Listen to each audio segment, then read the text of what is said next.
BNP chairperson ও সাবেক প্রধানমন্ত্রী মরহুমা বেগম খালেদা জিয়ার রুহের মাগফিরাত কামনায় চট্টগ্রাম নগরীর ১৩ নং পাহাড়তলী ওয়ার্ডে দোয়া মাহফিল অনুষ্ঠিত হয়েছে।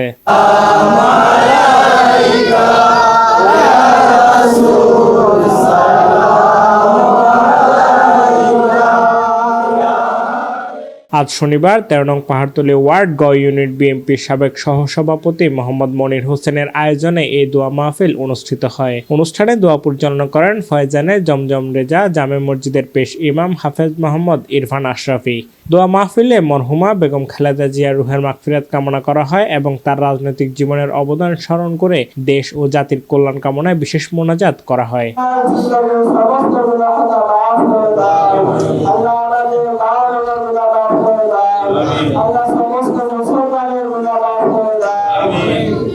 এ সময় অনুষ্ঠানে উপস্থিত ছিলেন ১৩ নং পাহাড়তলী ওয়ার্ড বিএনপির সাবেক সাধারণ সম্পাদক এস.এম. আজাদ, খুলশিদানা স্বেচ্ছাসেবক দলের সাবেক সাধারণ সম্পাদক আবুল কালাম, ১৩ নং পাহাড়তলী ওয়ার্ড বিএনপির সাবেক সহ সাধারণ সম্পাদক ফুরকান উদ্দিন, চট্টগ্রাম মহানগর যুব দলের সাবেক সদস্য শাহাবুল ইসলাম বাচ্চু।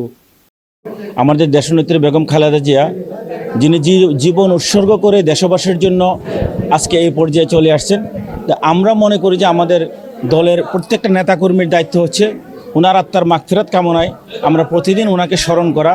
উনি শুধু একটা দলের প্রধান ছিলেন না, উনি ছিলেন একটি দলের দেশের সর্বশ্রেণীর কাছে একটি গ্রহণযোগ্য নেত্রী, যেটা আমরা ওনার মৃত্যুর পরে জানাজার মধ্যে আমরা যেটা দেখতে পাচ্ছি যে ইতিহাসে, বাংলাদেশের ইতিহাসে এত বড় জানাজা আমার জন্মের পর থেকে আমার এই বয়সে আমি আর কখনো দেখি নাই। তো এটা হচ্ছে মানুষের বহিঃপ্রকাশ যে ওনার নেত্রীর প্রতি যে মানুষ কতটা আন্তরিকতা ছিল। হয়তো আজকেও আমরা দেখতেছি যে ওনার পরিবার সহ অনেক দূর দূরান্ত থেকে বিভিন্ন ডিস্ট্রিক্ট থেকে লোক ওনার কবরে জিয়ারত করতে যাচ্ছেন। বেগম খালেদা জিয়া জনগণের মা, উনি দেশের জন্য, জনগণের জন্য যেভাবে উনি করছে, ওনার জায়নামাজে জনগণে ওনাকে দেখা দিয়েছে। পেসি সরকারে ওনাকে যত রকম চেষ্টা করছে, কখনো হার মানতে নাই। উনি দেশের জন্য অনেক কিছু করছে, ওই জন্যে ওনার জন্য জনগণ ঝাঁপিয়ে পড়ছে। এছাড়া আরো উপস্থিত ছিলেন ১৩ নং পাহাড়তলী ওয়ার্ড বিএনপির সাবেক সহসভাপতি মোহাম্মদ মোতালেব, বাংলাদেশ রেলওয়ে শ্রমিক ও কর্মচারী দল ডিএমই লোক চট্টগ্রামের সাধারণ সম্পাদক মাহফুজুর রহমান বাবু, ১৩ নং পাহাড়তলী ওয়ার্ড স্বেচ্ছাসেবক দলের আহ্বায়ক ফয়সাল আহমেদ বাপ্পি এবং যুগ্ম আহ্বায়ক মোহাম্মদ বাহার সহ ১৩ নং পাহাড়তলী ওয়ার্ড স্বেচ্ছাসেবক দল সহ স্থানীয় বিএনপি ও অঙ্গ সংগঠনের নেতাকর্মীরা। দেশনেত্রী বেগম খালেদা জিয়া একজন গৃহবধূ থেকে উনি দেশের রাষ্ট্রনায়ক হয়। দেশ পরিচালনা করে 3বার সাধারণ জনগণের এবং দেশবাসীর ভোটে, ব্যাপক ভোটে উনি নির্বাচিত হয়েছেন। উনি 5টা আসন নির্বাচন করেও বারবার 5টা আসন নির্বাচিত হয়েছেন। ওনার আদর্শ নীতি ধারণ করে বাংলা জাতীয়তাবাদী দল সুদৃঢ়ভাবে, সুন্দরভাবে, আরও বেগবানভাবে দেশটাকে পরিচালনা করতে পারবে। ওনার আদর্শটাকে ধরে আমাদের আজকে রাষ্ট্রনায়ক তারেক রহমান দেশ পরিচালনা করছেন। আমরা আশাবাদী ওনার মাধ্যমেই আগামী বাংলাদেশ রাজনীতি আরও সুন্দর ও সকলের জন্য হবে রাজনীতি। আনাজাই দেখিয়ে দিয়েছে যে দেশবাসীর ওনার প্রতি ভালোবাসা এবং ওনার দেশবাসীর প্রতি ভালোবাসা, এটা আপনার ওনার যে ত্যাগ, আপনার এই স্বৈরাচারী ফ্যাসিস্ট আমলে ওনার এই জেল জীবন, যা হয়তো উনি জেল জীবন না থাকলে আরও দীর্ঘায়িত জীবন পেতেন, ওনার লিভার ট্রান্সফার করা যেত, যেটা করা যায়নি এই স্বৈরাচারী ফ্যাসিস্টের কারণে।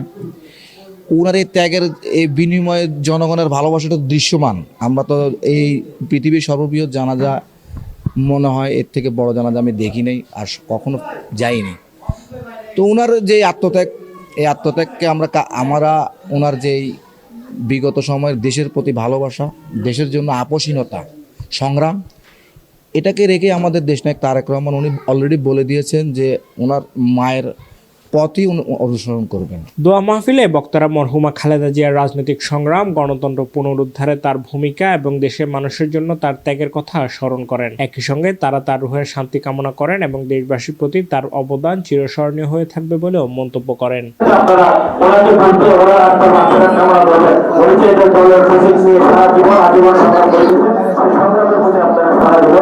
Desk news, news day 24।